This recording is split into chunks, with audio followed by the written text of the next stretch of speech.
Welcome back, ladies and gentlemen, to Deep Thoughts.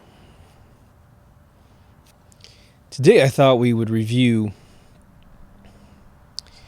sort of the base mechanic which allows those who deceive us and those who steal from us to continue their game on and on and on. How we love fakery. If you're having let me throw it at you this way.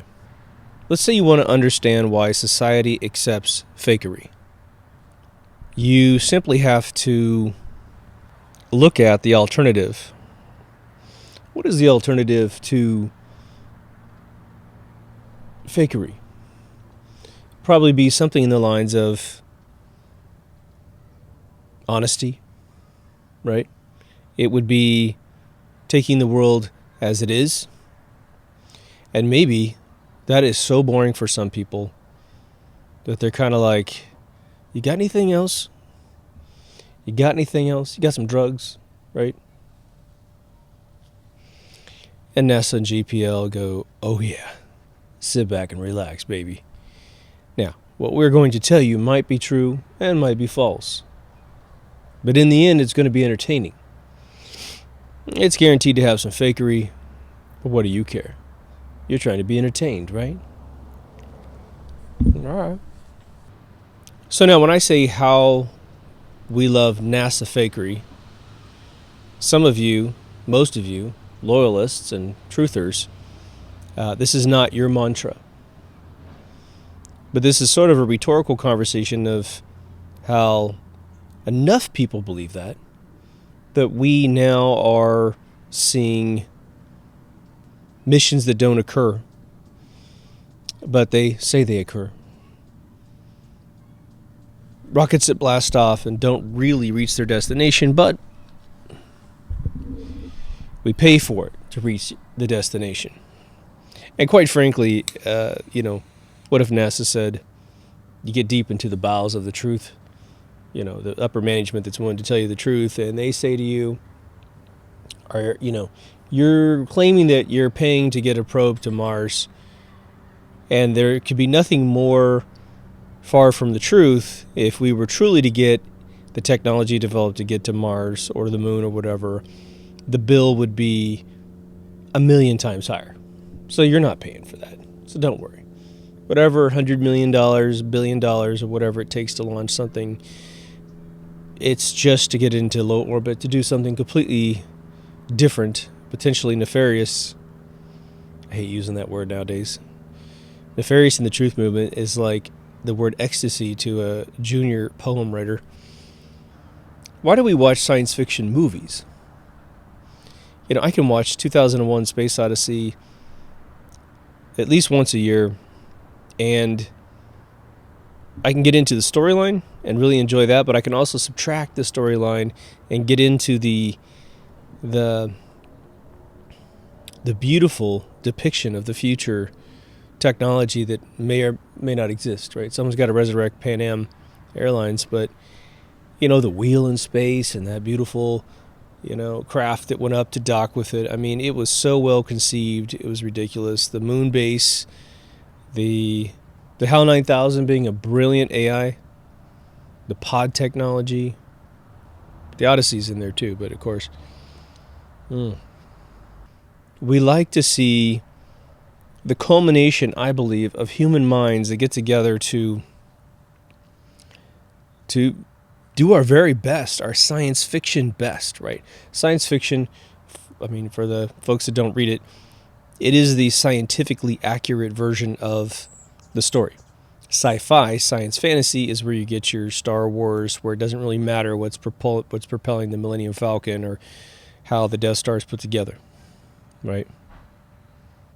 I think for a lot of us, especially this year of 2018, and seeing a new, Earth mover show up with metric tons of complete bullshit coming out of these organizations that claim to be going to Mars and doing deep space exploration, putting reconnaissance satellites around some of our planets, claiming to get,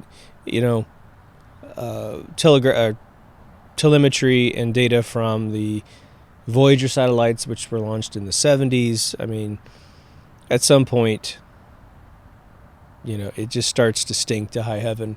And, maybe one or two of those things are real and the rest are all fake, But once you start inserting lies into truth, then, it's the boy who called wolf. You can't trust anything that they say, right?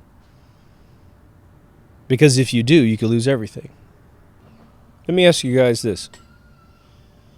If I said to you, I come to your house and I pick you guys up. I say, hop in the car, man. I got this really big SUV. I got a cool bus, a little concert bus. And I'm going to take you to my laboratories and I'm going to show you some technology that I've developed. And I've already been to the moon. I've already been to Mars. I have technology that I can put on you such that you can actually walk outside. And just like the force field in the movie Dune, you don't need a spacesuit. It completely protects you with electromagnetic field. You can step onto the moon, step onto Mars.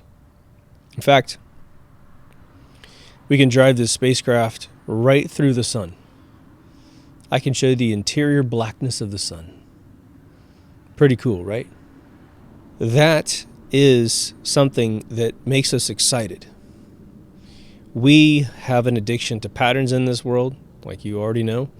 And when someone introduces a whole new world, literally, then you can conceive of quite quickly, at least on a subliminal wave inside your mind, of a new place where everything could be, one, physically new, but two, any of the paradigms in this world that you're tired of, taxes and divorce or, whatever the hell it is, speed limits, it starts to go away. And of course, you're normally pretty blind to what the new threats are in the new place until you find out, but you're willing to take that risk, right? Some folks are willing to, like Elon Musk just recently said, he'll send himself to Mars. Of course, he'd die just getting out of orbit, but whatever. He said his likelihood is he'll die on Mars. Right. Okay. So, but let's just say he could do it. He could get his body to Mars physically. Now, he's going to be long dead before he gets there unless he develops technology that doesn't exist. Well, let's just say he can step out there and we just watch him on camera just fall down, dies of radiation poisoning, starvation, whatever. Certain guys are willing to do that because they know that they'll be in the history books as the first human being to set foot on Mars. That's good enough for them. It's sort of like, well, my life kind of was a rough and tough experience, but at least in the end I got in the history books.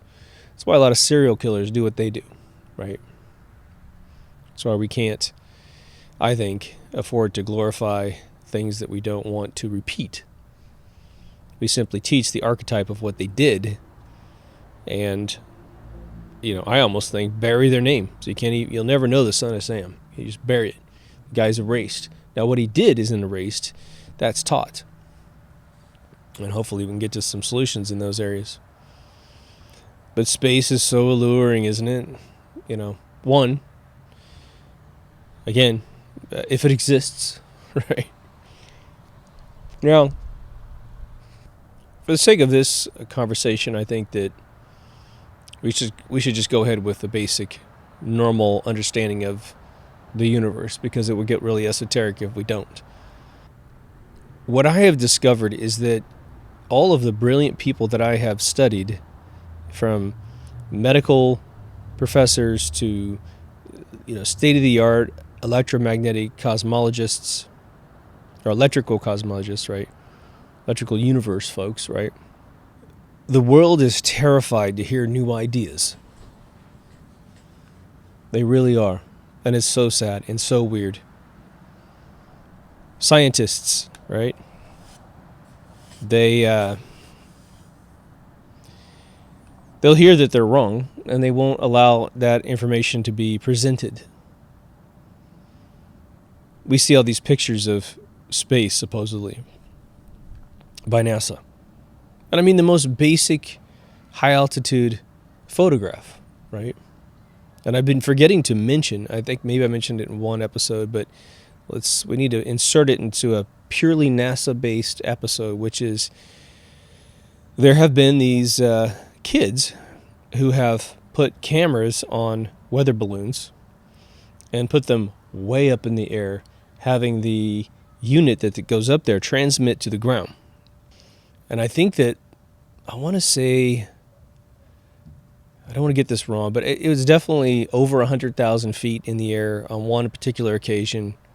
And it was extremely clear that the stars were very visible in this camera.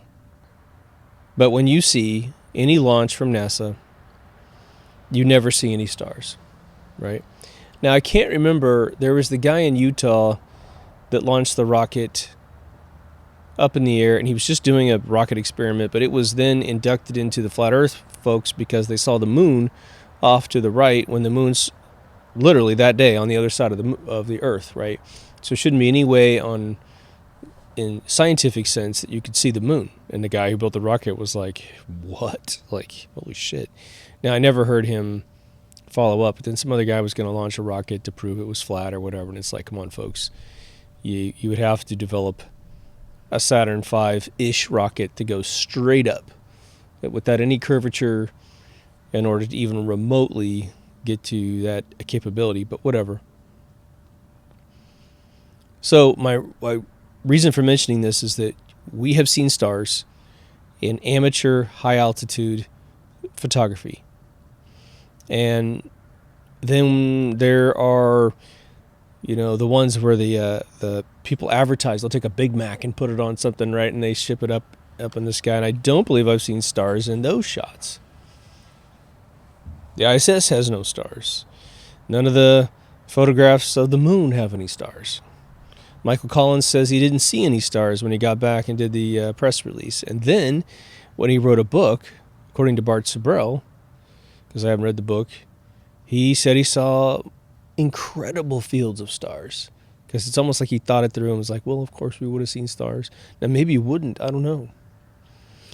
If the electrical universe guys are right, then again, you can't see stars unless you're bouncing off an atmosphere. But then again, we get obsessed with these little things that we find out, right? So 2001: Space Odyssey was brilliant in that it held back sound. There's a horrible thing that keeps getting repeated, and it's repeated out of context, and it's not updated in context, which is that the space is a vacuum, right? There's a lot of videos on YouTube right now as of December 2018, people lamenting about the fact that there's several different stages of a vacuum, and NASA can only simulate one that's about in the center and not even completely simulated. And so they are debating whether or not space could be truly a vacuum, which it can't, right? Ethereal particles, if you just want to understand the universe, think of the tiniest particle traveling 50 times the speed of light. It has no charge, positive or negative. It behaves just like water. As it is below, so too is above. Let's go that way. But they talk about this vacuum all the time.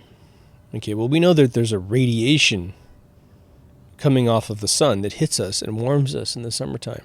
So why NASA would ever say that it's a vacuum, why anyone would ever say it's a vacuum, is beyond me. Now, it might be a vacuum, aka devoid of certain particles, right? Maybe it doesn't have oxygen. Maybe it doesn't have any particle family that allows for light to bounce in the way it does such that we can see the light. But the problem is this.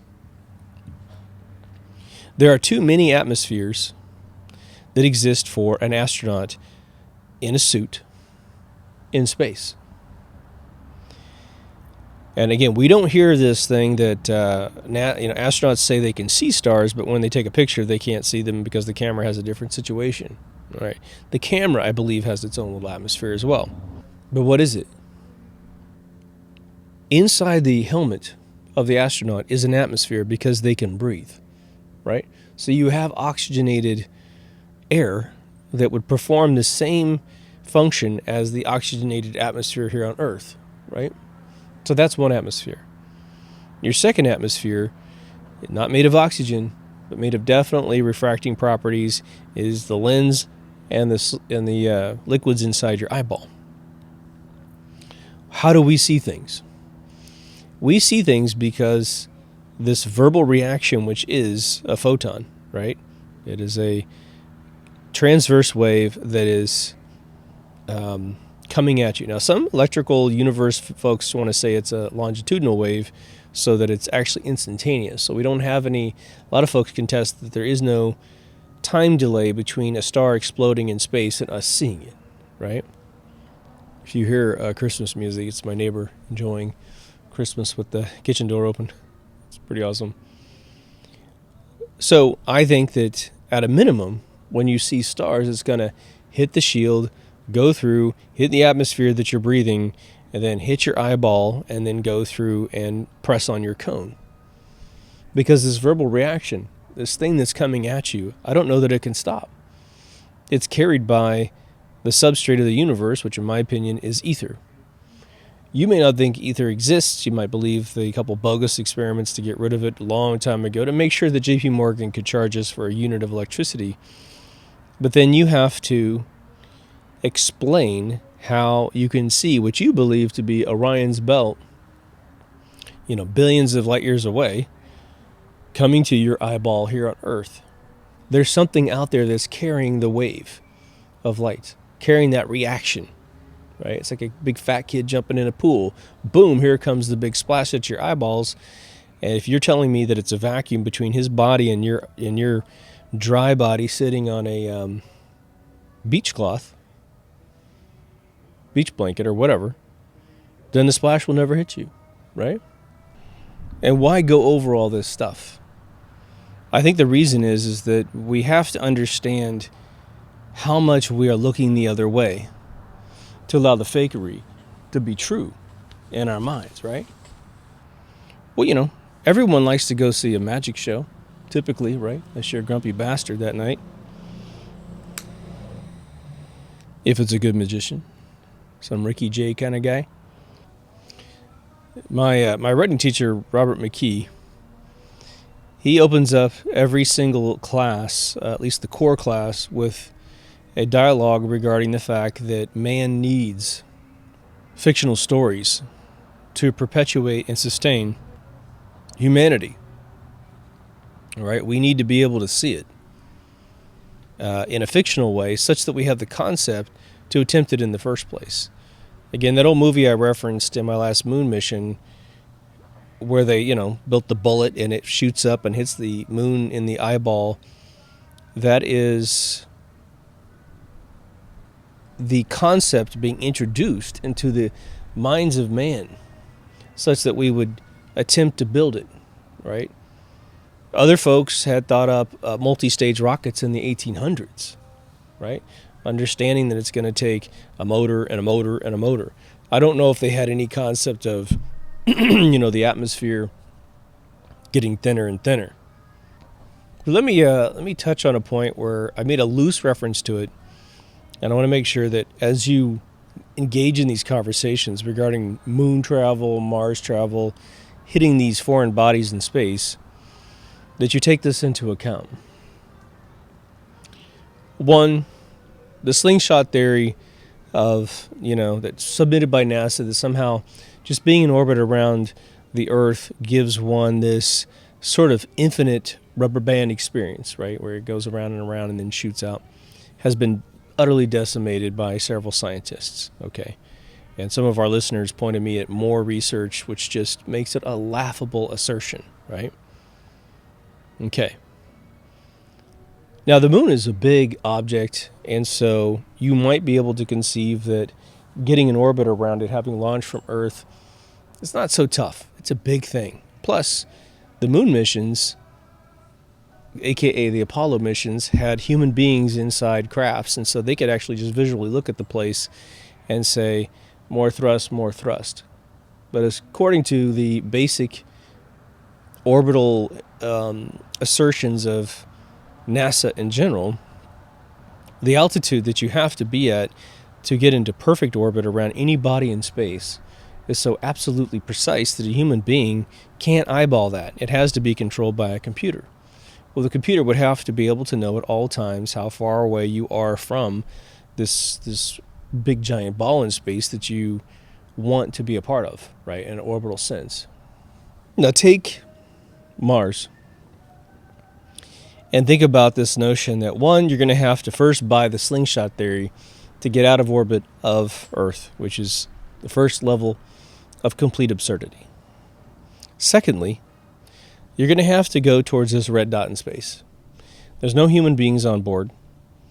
We know that we have never seen a single photograph, like a guidance system, especially back in the 70s, right, where it's looking at this red dot, get bigger and bigger and bigger, which is going to happen over a really, really long period of time.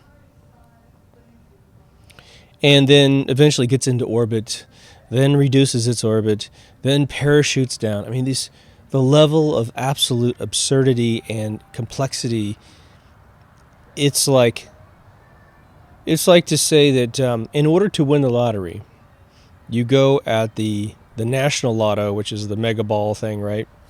You got to win that first. That's getting out of orbit. If you win that, you're able to play the next lotto, which is exactly the same odds, 1 in a billion. And that's getting to Mars. Okay? Just physically getting over to the red dot. That's another ticket you got to win. And then to land safely, you got to play another lotto. 3x, right? 1 billion to 1 and 1 billion to 1 times 1 billion to 1. And then you get to land on the surface. Now that doesn't handle your sustainability, your food, all that stuff, right? But that's what we're supposed to believe over and over and over again. And we want to believe it in one realm. Even all of you that think that NASA's telling lies, like me, we still want to believe those assertions, those claims. And I'm not sure that we really deeply care about the idea that mankind is doing it. I think that was a big part of 1969. But for us, it's just, wow, show me the photographs. We've seen movie after movie of Mars. We've seen video games played on Mars. So what's it really look like? How close did we get? Because the assumption is that you can't know what Mars looks like until you see it. Right? Maybe my cigar smoke going in that door might make her close the door. So why make this episode? Why talk about this?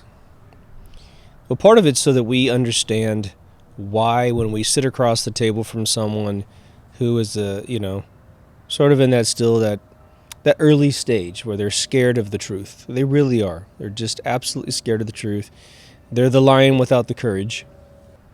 They don't even want the courage. I mean, that's the funny thing. That's the sad part about it. But, it's only sad to us. It's not sad to them. But deep down they have this, this paralysis that they can't talk about it.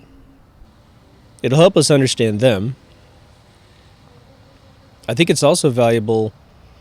How many of you have heard the story of someone who was an alcoholic helping someone else get out of being an alcoholic, and the way that they were able to accomplish it was to say, hey, I know exactly how you feel. Or very similar, you're in that stage, right? You feel this, this, and this. And they name a few things that the other person has never heard a non-alcoholic say. And they're like, oh my God, I totally feel like that. Nobody understands. And you're like, I understand. A lot of times there'll be an alcoholic, kid's like 22 years old, talking to a recovering alcoholic who is 20 years, who spent 20 years inside alcoholism. They've been out for 5 or 10 or whatever. And so they so intimately understand the triggers that make someone want to drink, right? Well, I don't know about anyone. I haven't met anyone that, I'm sure they're out there in droves now because of the millennials and the Gen Zs, but I don't know a lot of folks in my age bracket who weren't originally NASA fans. And we're all raw, GPL, NASA. That was what we wanted to have, be the truth. And then we found out, oh my God, you're right, this stuff doesn't make sense. And it's upsetting, right? But we got over it. Then we got into it, right? So I've definitely run into conversations where people, again, they're interested.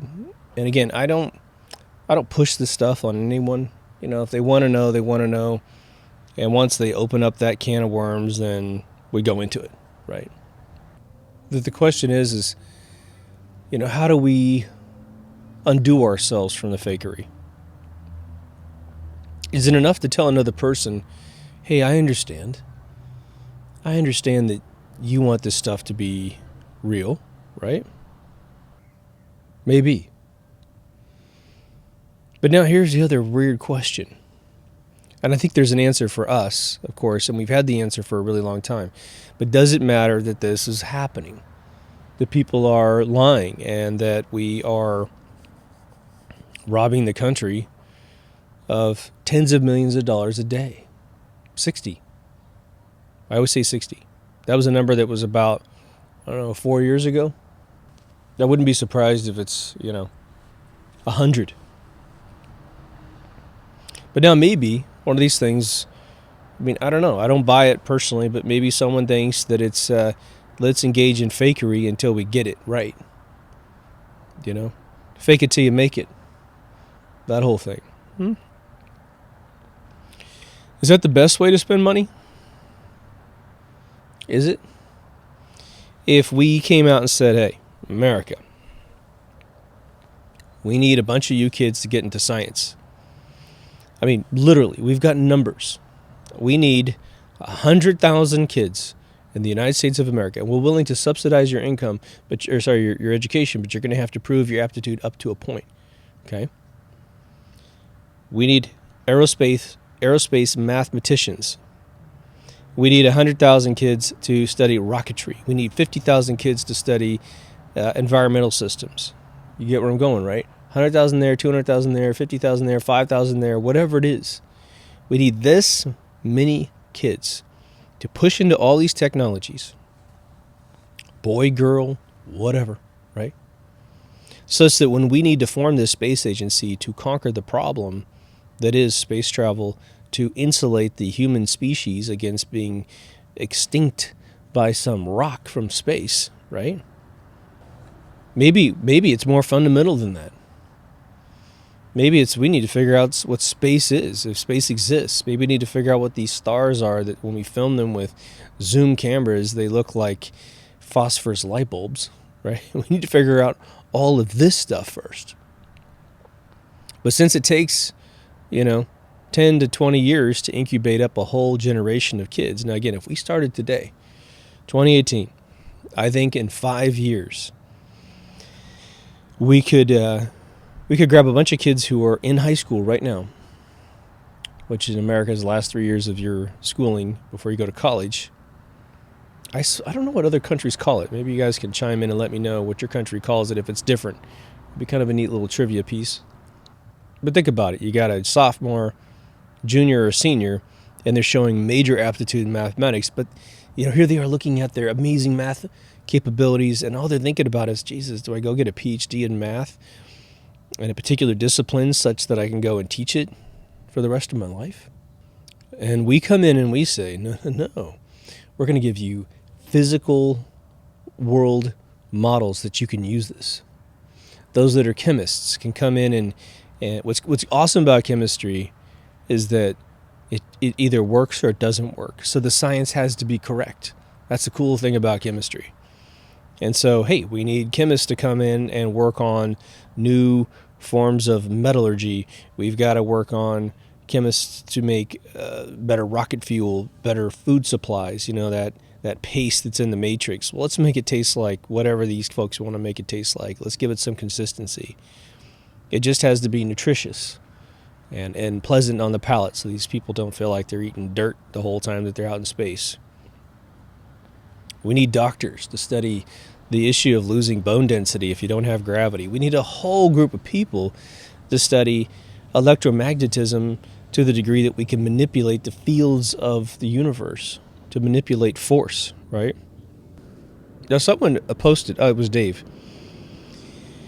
He posted a brilliant photograph of a diver diving into some cave. That was just the reference material they used. But then they put forth that when a diver, dives in water, and I've talked about this, there's a certain amount of pressure on top of a diver. And I think it was, I forgot what the thing was. I think it was like every foot equaled 14.5 pounds of pressure on top of your head. And I used to have a boss that was a big diver. And I asked him, I said, what is the point of no return for most divers without assisted equipment to get back up, right? Fins or water or air tanks or something like that. Water tanks, could you imagine? And he said, I think it was about 38 feet or so, starts to get to that lethal point where you better have some assistance. You better have a wire coming down from the ship. You better have something, because the water above you will start pushing you down faster and faster and faster on an exponential curve. And of course, the water down there is going to start adding pressure on all sides, and it will crush you, right? But the clarification is that where's gravity in the midst of all this water? Now, I think that it's probably it's a misnomer to take gravity and subtract it out of water and say, where's gravity in relation to this local ecosystem of force, which is water, right? Again, I think that the materials that make gravity are, one, extremely weak, right? You have to have an Earth-sized object to create the force that we have, right? So I'm probably about $170 sitting in this chair. Okay. So it took an object the size of the world to block all the ether from the other side coming in to hit me in the butt and pushing me up. And then all the ether coming in and bouncing off the core of the earth to give me this weight that I have. Now, when you put me inside of a localized system, which is water, well, it's probably automatically more dominant than any force that is coming in from the pure sense of ether, which is where I am now, right? Because I'm not in a pool of water, right? So I think you can outclass and outmaneuver the weak force of gravity as might be created by ether within this subsystem of water, right? But these are things that we need to study. Again, if we're stuck on fakery and we think we have a bunch of things finished and fixed, then we're not going to be studying what we need to study. I have attempted to follow NASA's various projects, right? There's a bunch of web browsers that know what I like to read, and they throw me a bunch of articles. There's a bunch of places that I follow that I think would tell me if some project is greenlit. You go to nasa.gov and watch what they're saying. But what are they doing for 99.9% of all the projects at NASA, JPL? They're pushing forward and continuing the projects that we already know about, aren't they? The rovers on Mars, this new initiative to conquer the moon. Again, the amount of times that we've been told that we're going to conquer the moon, and we never even go, it's unbelievable. Didn't Elon Musk say that by 2018 he was going to put a man on the moon? This was like 4 years ago. But that's not even in the discussions anymore. In fact, his company is so upside down with the SEC, and he got kicked out of being the chairman of the board or whatever, that now we're like, well, obviously it's not happening. But it's only not happening because he's been in trouble with saying that it might be privatized again, right?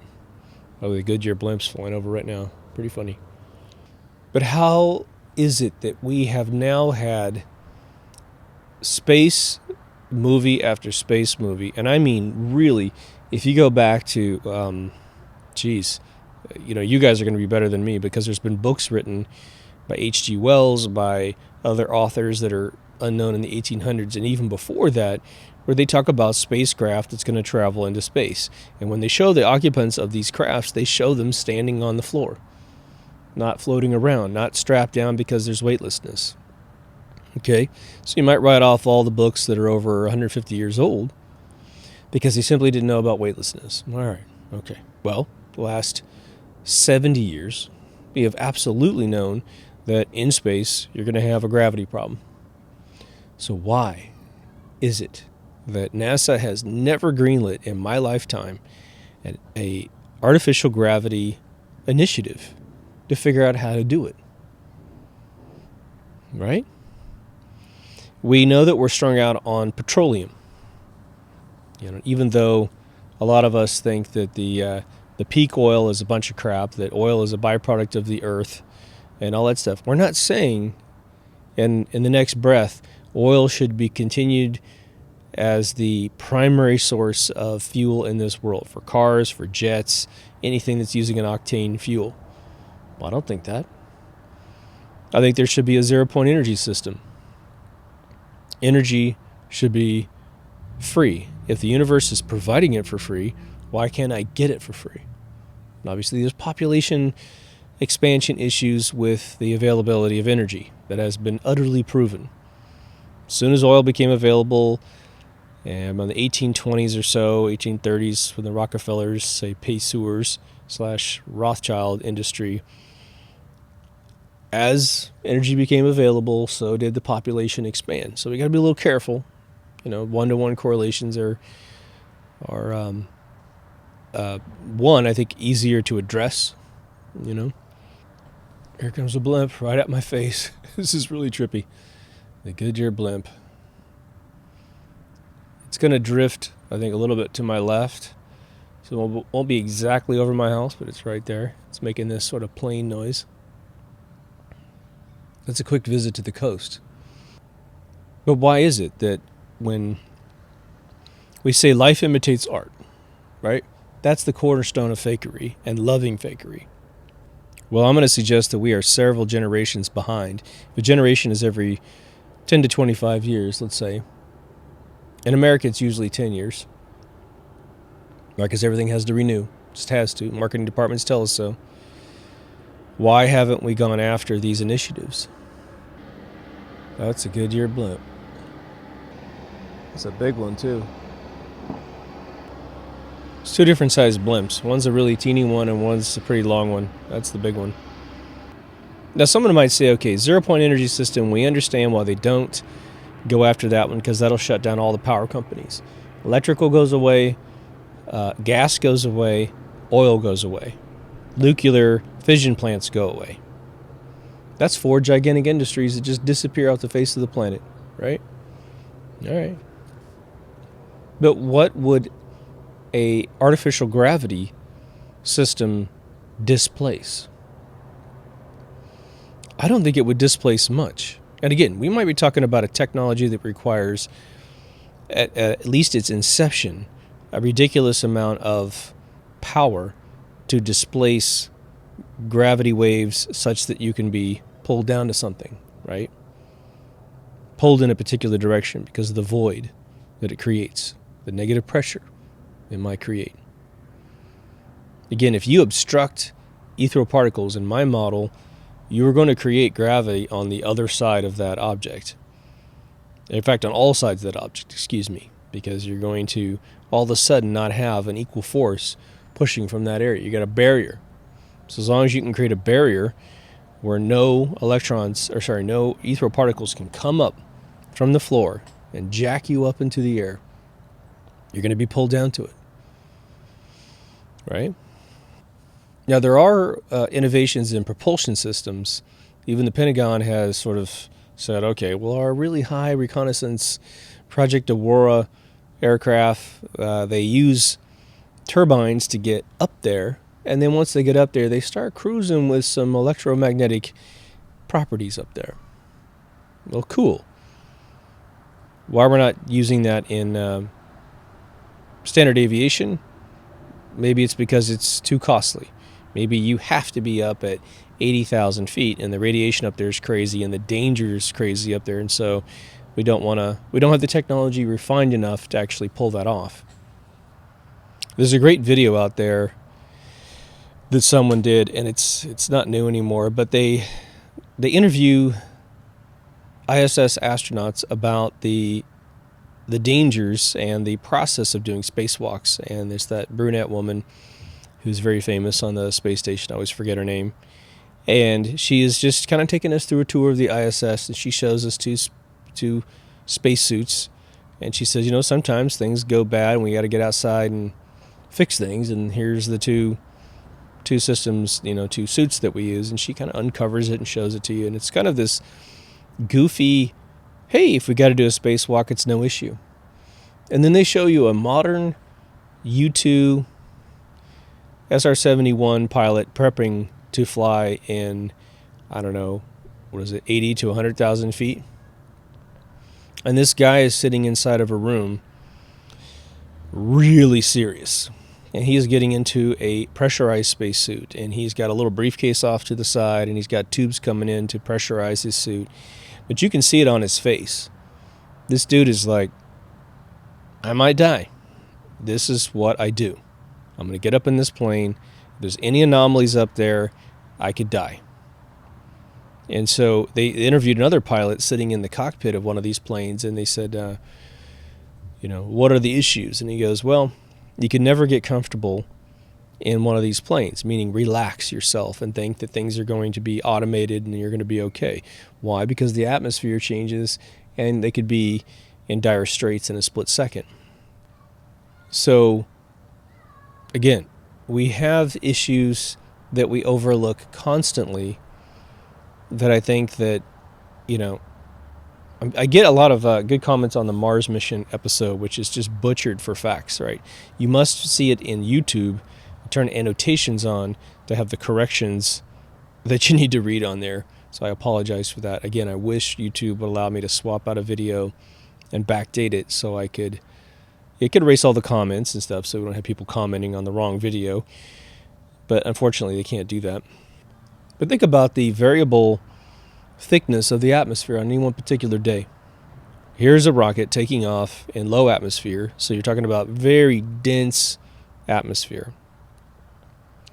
I'm assuming that there's this brute force formula that's like, regardless of the thickness of the atmosphere, we are controlling nearly 100% where this rocket is going.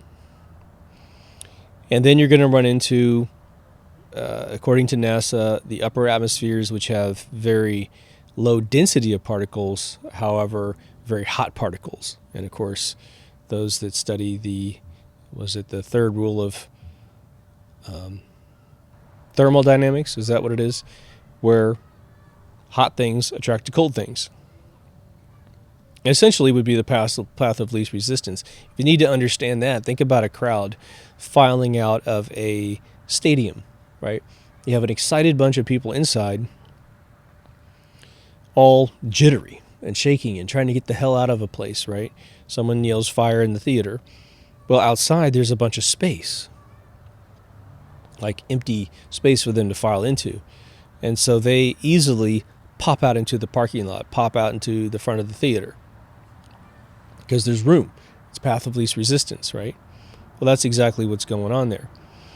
So when you have a piece of metal that's very cold, maybe 0 Kelvin, and you've got a bunch of particles that are supposedly 4,800 degrees Celsius, they're going to attract to you and they're going to boil you, especially the faster you're going. It's been all those scientific experiments about whether or not if you ran through ran through a rainstorm, do you actually stay drier than if you walked slowly?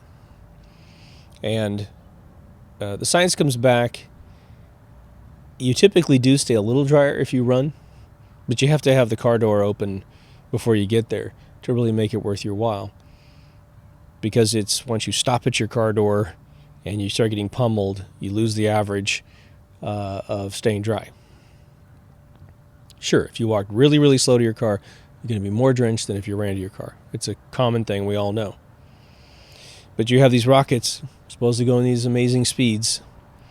But now imagine trying to get to Mars.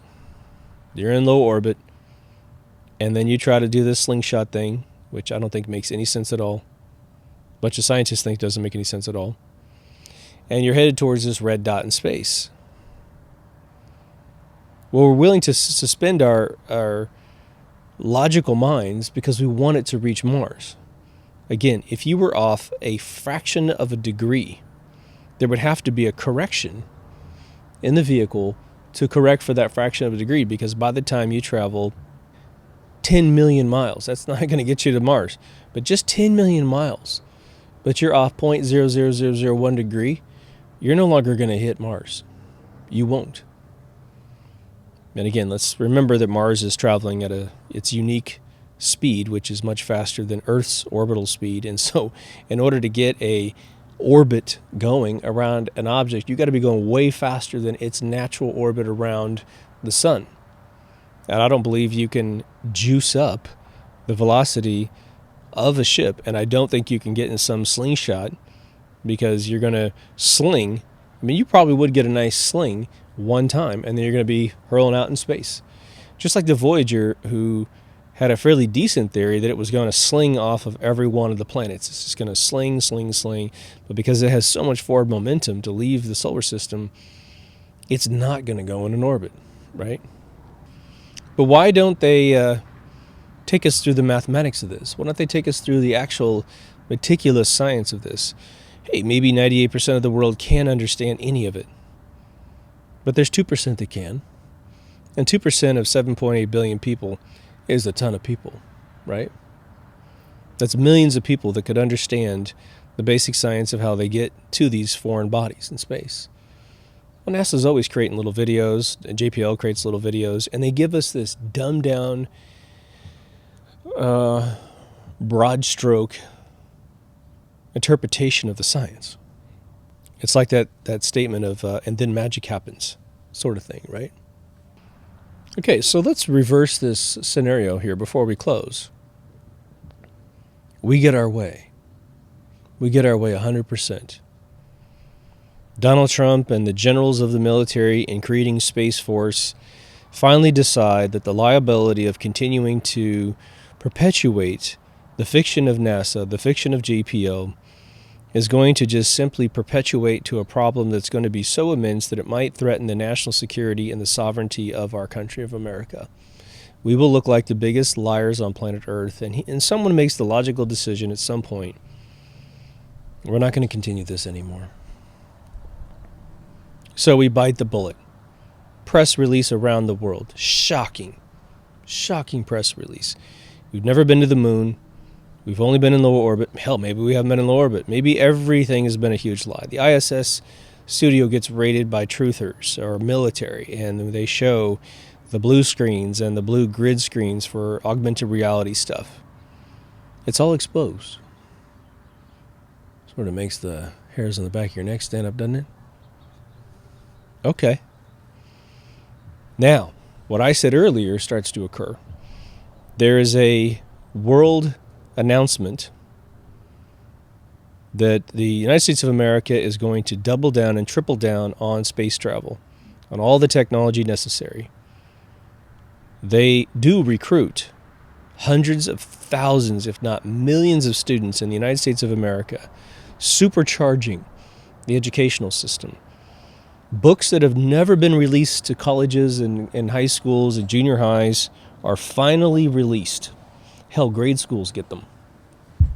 Kids are starting to learn the cutting-edge technology that we understand about the universe. Everything is vetted in a laboratory so that we can say, this works, this doesn't work, right? People like Neil deGrasse Tyson and Bill Nye the douchebag television host guy, they don't have a job anymore. I think deGrasse Tyson could resurrect his career if he simply said, I was deceived and now I'm on board to help. I think that would work. But there's a lot of those guys that you don't know their names, professors, what have you. They all apologize. They blame the institution for deceiving them, blah, blah, blah. So everything's fixed. Now, the man behind the curtain is fully exposed. What you thought was magic and what you took pride in your entire life is now, it's kind of erased. But the silver lining is that we want to go now. We want to go. And we're pretty confident in our own capabilities of going. But now we go from me thinking that man landed on the moon a month before I was born, let's put it that way, to not going at all. And now if I live to be 100 years old, which will be another 50 years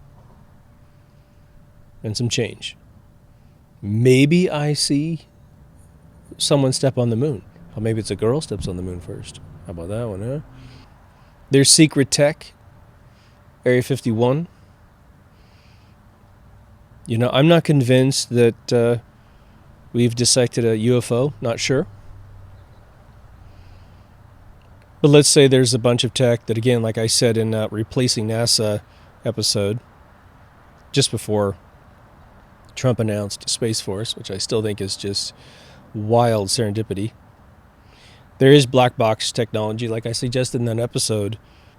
If the military had technology that, if released to the world as to how it's done, and our enemies got a hold of it, hopefully we don't have any enemies, but if we really did, they could, use that technology to attack us, to destroy other people in the world. We don't want to be responsible for that.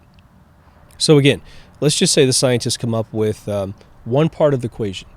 They're like, well, we have magnetism technology that creates gravity, artificial gravity.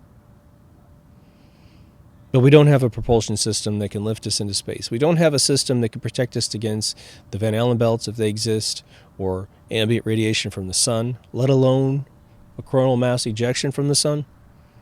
We don't know enough about the moon's surface to step on it yet, so we got to put some rovers up there. But we don't have the technology yet. What would my question to you is this, especially if you're a truther. Would it be elation that these agencies get destroyed? Maybe yes. Would our elation continue if the bad news that we don't have a thimble of technology to get these things accomplished discovered yet? That we're so far behind the curve that it might be 1,000 years before man steps on the moon. I think it would be a very interesting thing to go to bed at night frustrated that these space agencies have been lying, and then, let's say, 7 days occurs. And for whatever reason, you're in the pocket to participate in these new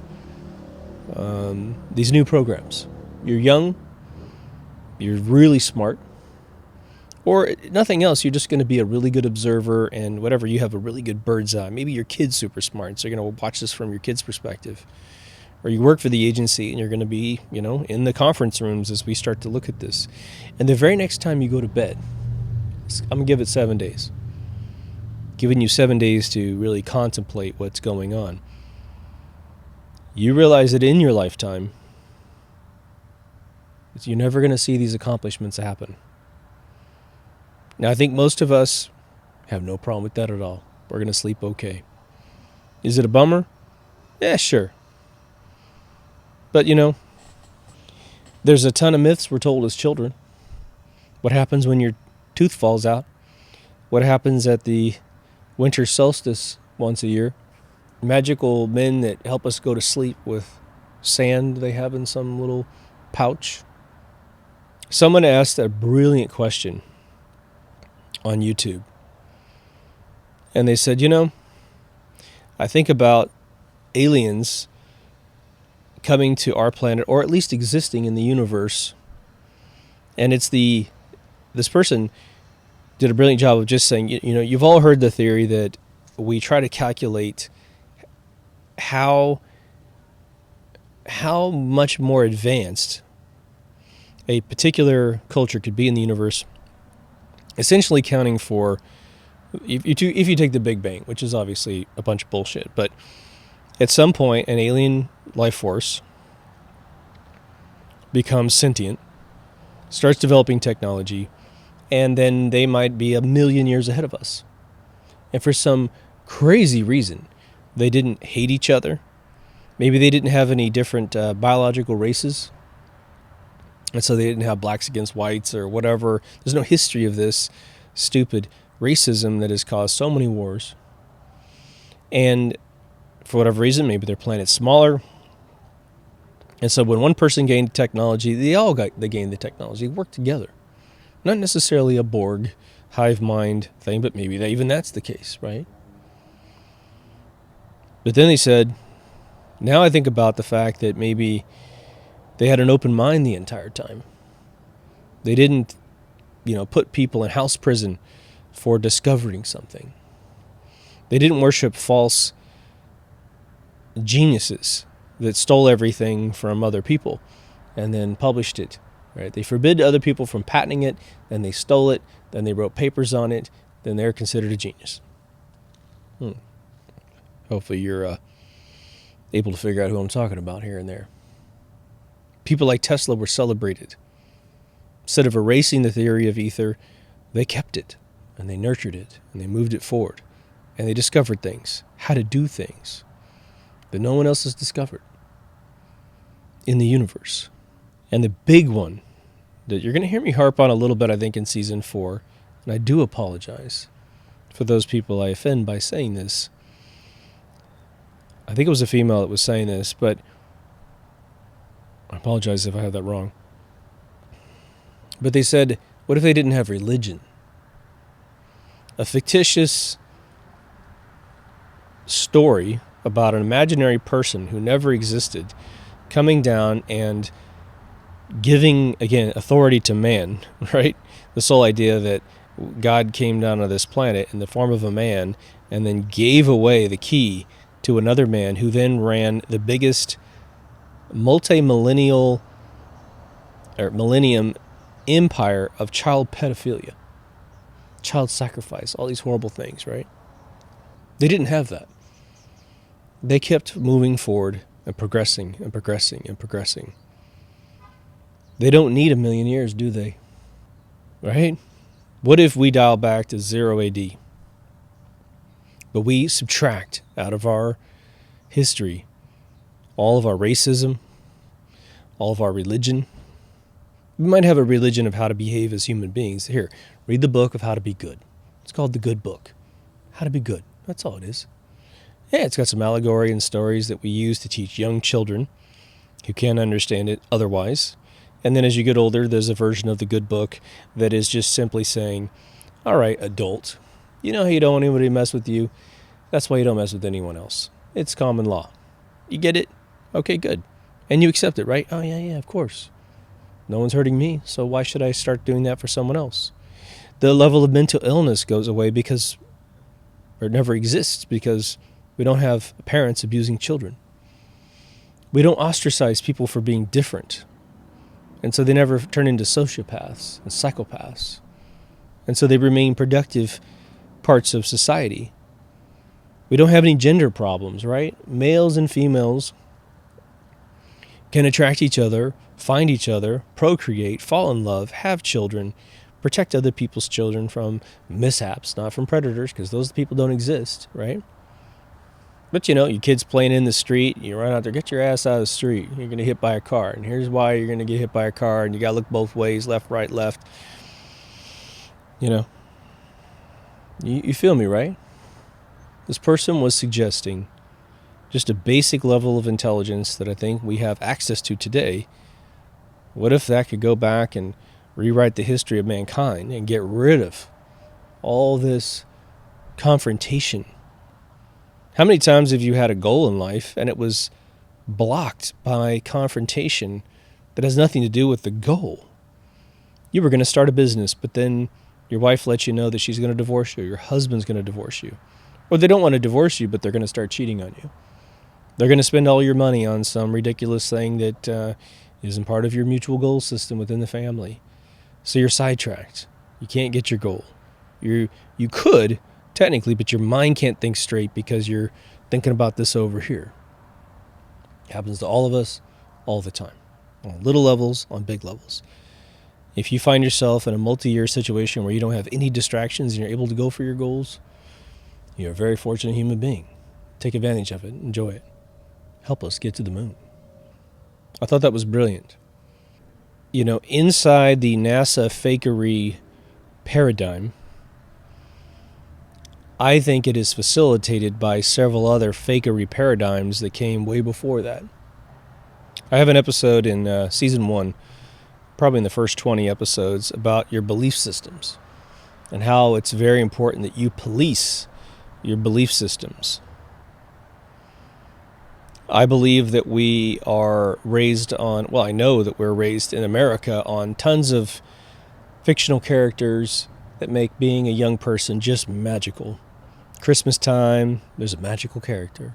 You lose a tooth, magical character. There's Easter, and there's a magical character.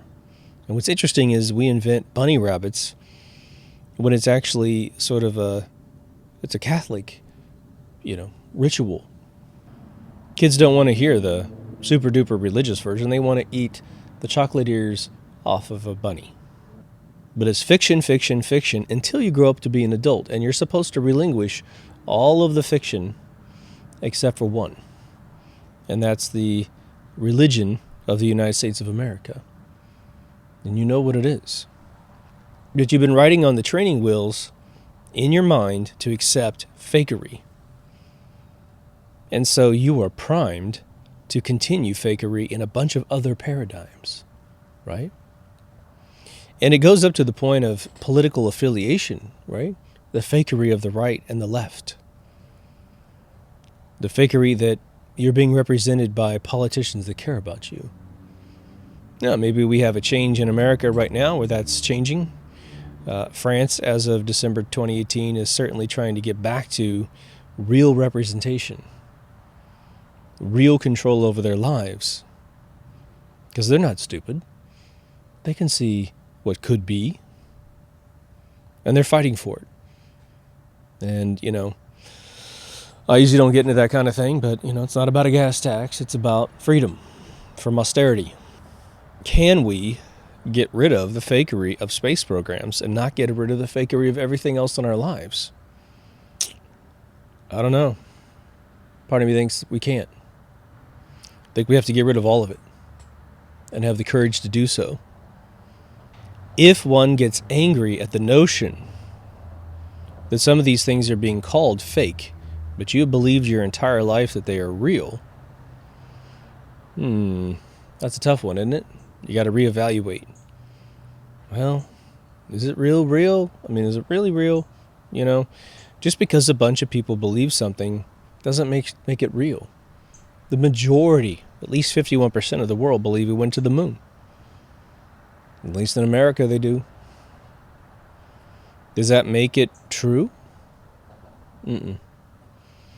Does that overwhelming blind obedience hurt mankind? I don't know. Again, do you fake it till you make it? And if you don't fake it, you never make it? I don't believe that. Did Faraday, Volta, Ohm, Tesla, did they fake electricity was discovered and that it was mastered before they built machines that proved it? Nope. Did Edison fake making a light bulb work in order to get one to work? Nope. Did science like chemistry and biochemistry, did those groups fake it until they made it? No.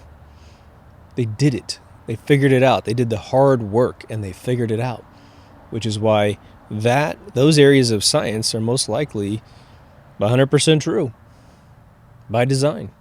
They can't be anything other than true because it wouldn't work. When does, you look at a periodic table, right? And you say, when does something turn into a liquid, a solid turn into liquid, meaning its melting point? Well, if you lie about that, how far are you going to get in metallurgy? Could you make a bar of gold if you didn't know when the stuff melts? Nope. Well, we got it at 10 degrees.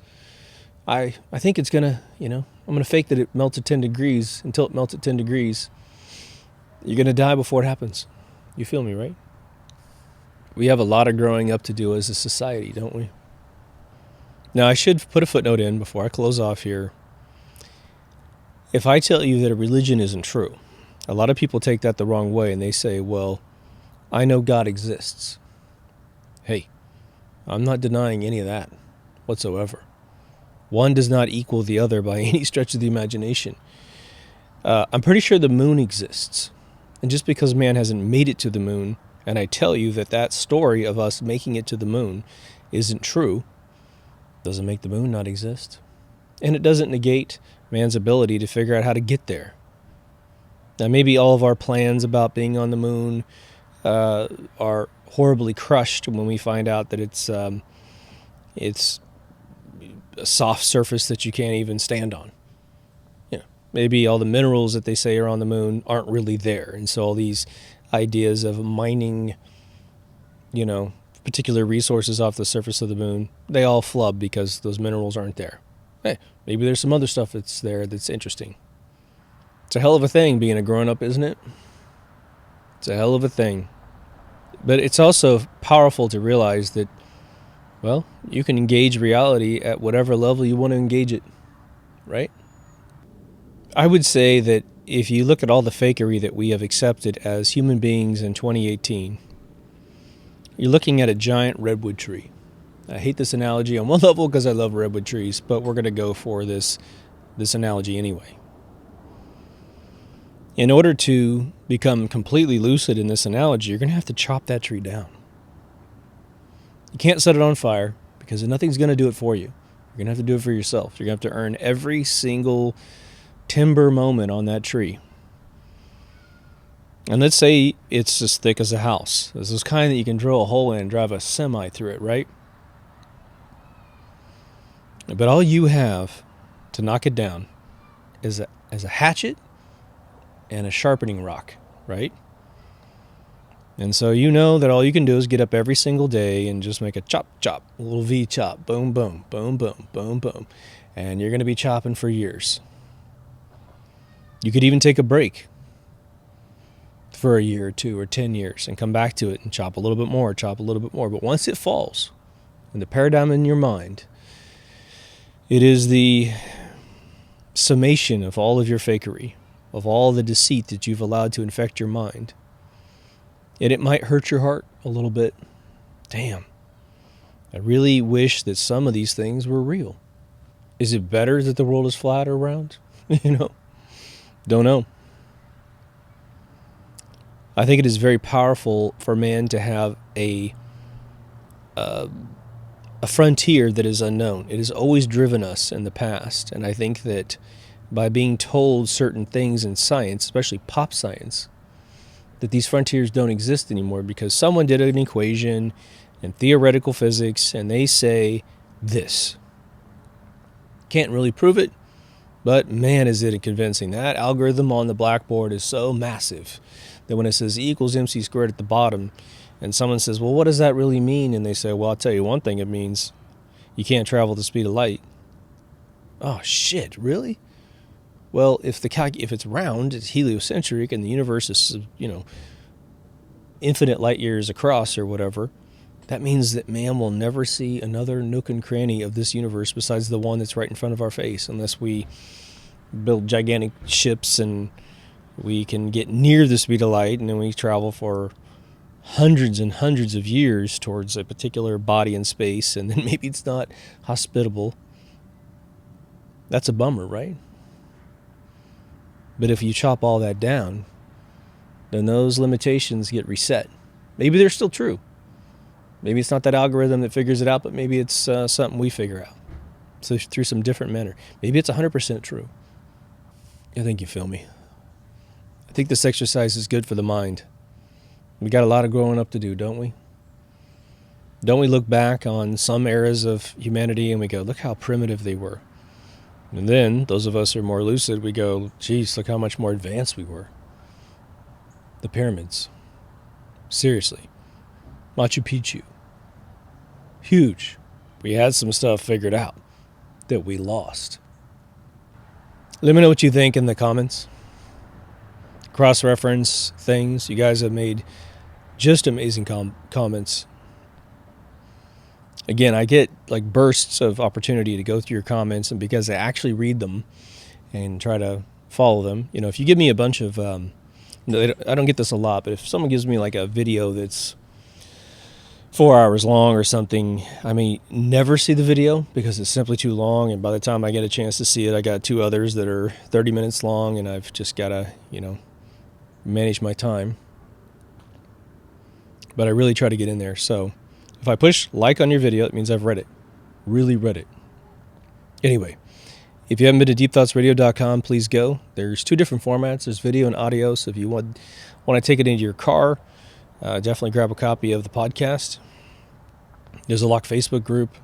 Great group of folks. The only reason why we lock it is if we don't, all the fake bots come in.